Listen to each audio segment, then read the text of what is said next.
My name is Ava Reynolds, and the last thing my mother said to me before I left home was, "Don't come back until you learn how to be grateful." I was 19. It was raining.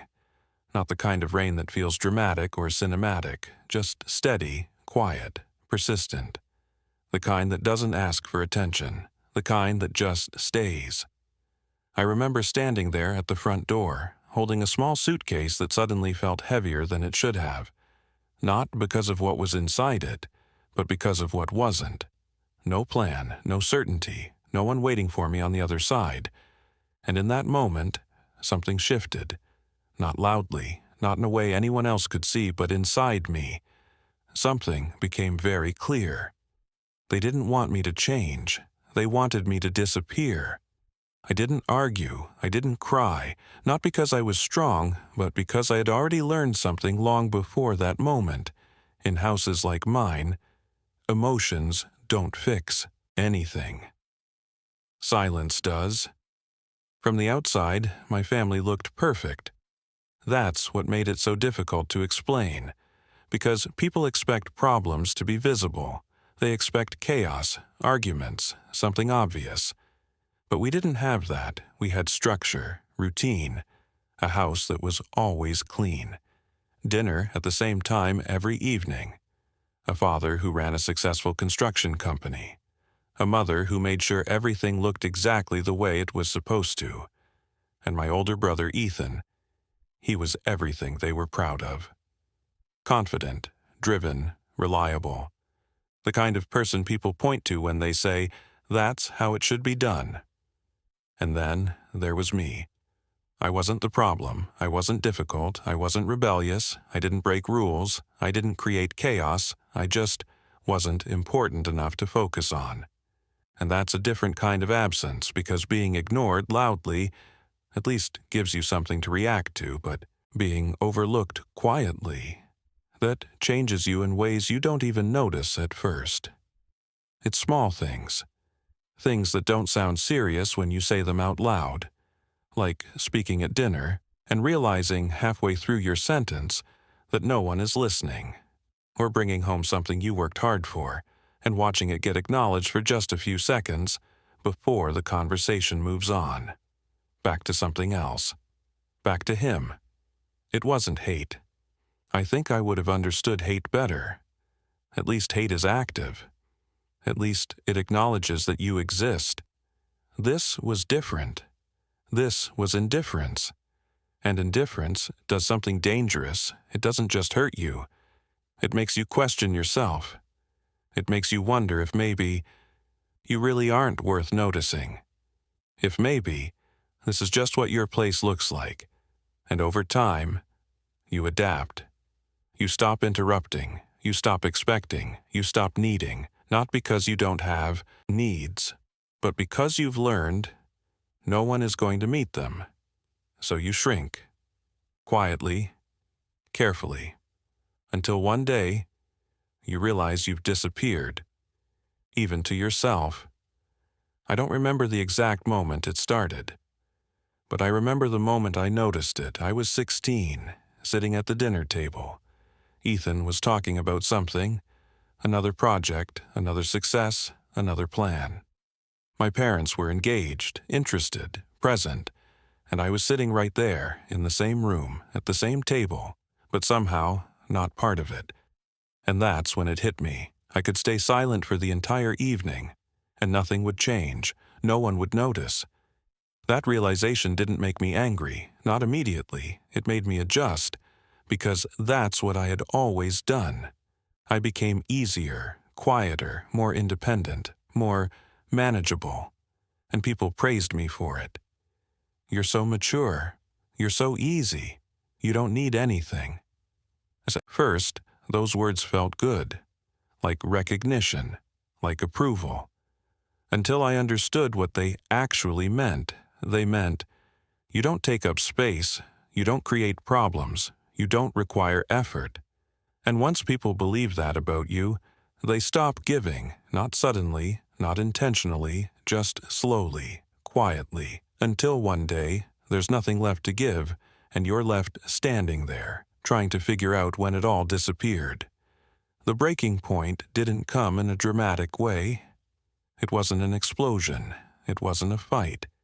It was something much quieter, much more final. My father had lost money on a project. Ethan had made a mistake, a serious one. But instead of addressing it directly, instead of holding him accountable, they turned to me. "You should have been helping him," my mother said. Helping him. That sentence stayed with me, because it didn't make sense. Not logically, not emotionally, but it revealed something deeper. In their eyes, I was responsible for maintaining balance, for fixing things, for absorbing the impact of everyone else's mistakes, and for the first time, I didn't accept it. "I'm not responsible for him," I said, quietly, not aggressive, not emotional, just honest. And everything changed. The room didn't get louder, it got colder. My father looked at me differently, like I had crossed a line I didn't even know existed until that moment. "You've gotten very comfortable lately," he said. Not angry, worse, controlled, measured, like he had already decided what this meant. My mother didn't say anything. She didn't defend me. She didn't even try. She just stood there, letting it happen. And that's when I understood something I hadn't fully accepted before. No one was going to stand up for me. Not even the people who were supposed to. So I did something I had never done before. I stood up for myself. I'm not the problem here. And just like that, I stopped being easy and started being unacceptable. 2 days later, I was told to leave, not directly, not harshly, just clearly. "You need space," my mother said. And I understood what that meant. "You don't belong here anymore." So I left. Not because I wanted to, but because staying would have meant disappearing completely. The first few weeks were the hardest. Not because of what I lost, because of what I realized. I stayed with a friend, got a job at a small bookstore, and for the first time in my life, no one expected anything from me.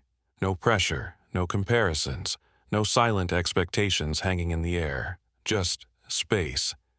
And in that space, something started to come back. Slowly, not confidence, not strength, just awareness. I wasn't the problem. I had just been surrounded by people who needed me to believe that I was. That realization didn't happen all at once.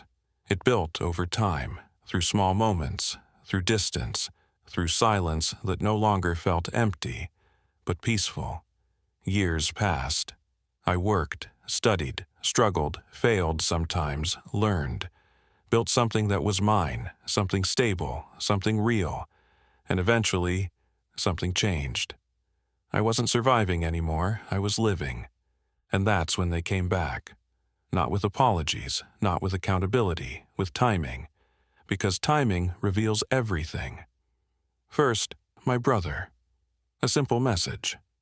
"Hey, how have you been?" Like nothing had happened. Then my mother. "I've been thinking about you." Thinking, not missing, thinking. And finally, my father. "We should talk." And that's when I knew. This wasn't about fixing anything. This was about need, their need, not mine. So I didn't rush. I didn't react. I waited. And a week later, I found out why. Their business was failing. Debt, pressure, loss. And suddenly, I mattered. Not as a daughter, as a solution. And that's when everything became clear, because I wasn't the same person anymore. I didn't need their approval. I didn't need their validation. I didn't need their version of love. So, when we met, I didn't go there to reconnect. I went there to confirm something. And I did. They hadn't changed. The words were softer. The tone was different. But the intention was the same. And when they asked me to come back, I didn't say no angrily. I said no clearly. "I'm not angry," I told them. and for a second, they looked relieved. Until I finished. But I'm not the same person you left behind. And that was it. That was the moment they understood. This wasn't forgiveness. This wasn't reconciliation. This was distance. Final. Intentional. Earned. I built my life without you, I said, and I'm not giving that up now. And for the first time in my life, I didn't wait for their reaction. I didn't wait for approval. I didn't wait for permission. I just left. And this time, I didn't look back because I didn't need to, and that's the part people don't tell you. Closure doesn't come from them, it comes from you. The moment you stop waiting is the moment everything changes.